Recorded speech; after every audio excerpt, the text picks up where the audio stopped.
The Acer Swift 5 has a lot in common with the most premium £1,000 plus thin and light laptops, such as the Apple MacBook, Dell XPS 13 and Acer's own Swift 7. It's thin, it's light, and it's mostly encased in metal. However, where those machines compromise connectivity and cost, in the pursuit of the most premium look and slimmest profile, the Swift 5 takes a far more sensible approach.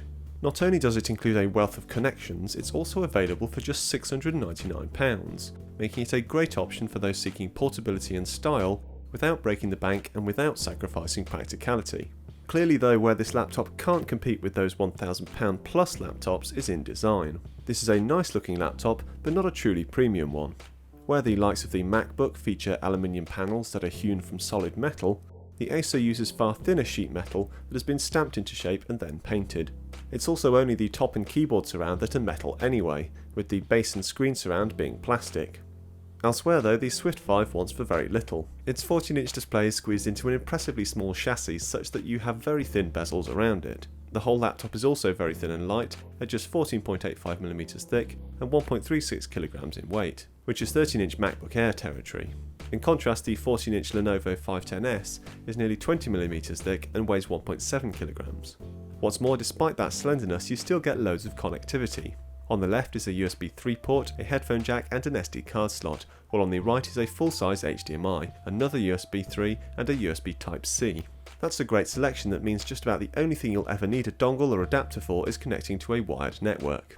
The keyboard meanwhile is not quite so impressive, but is still pretty good. The size of the laptop means it's plenty spacious enough, while the layout is more or less spot on. Plus here in the UK you get a proper UK layout rather than a rehashed American one, so speedy typers should have no problem getting up to speed.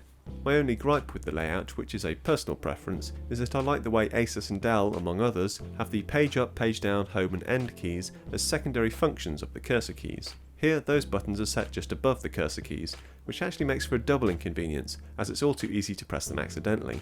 The key action though is nice and defined, yet not too stiff, so you don't have to hit the keys too hard to guarantee they'll respond.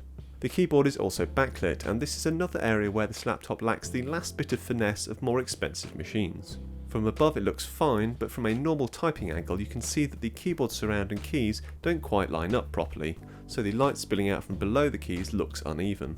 It's not a practical concern, but a minor aesthetic one. As for the trackpad, it's a similar story. It's mostly good, but nothing special. The positives are that it's a decent size, fingers glide easily over its surface, and tracking is fine. However, the click isn't quite as precise as more expensive machines, requiring just a bit more force to activate. Incorporated into the top left of the trackpad is a fingerprint reader, which works well in conjunction with Windows Hello, for quickly and securely logging into your laptop. Another area where this laptop really shines is its display. The 14-inch LCD panel has a plentiful resolution of 1920 by 1080 pixels, and uses IPS technology to ensure it has great viewing angles. Coupled with good overall colour accuracy, contrast and maximum brightness, it's good for just about anything you throw at it.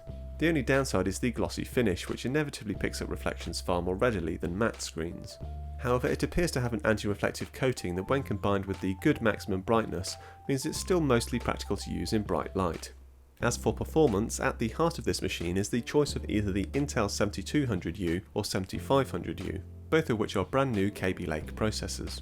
Both are also dual-core with hyper-threading, with the 7500U having a slightly higher clock speed and larger L3 cache.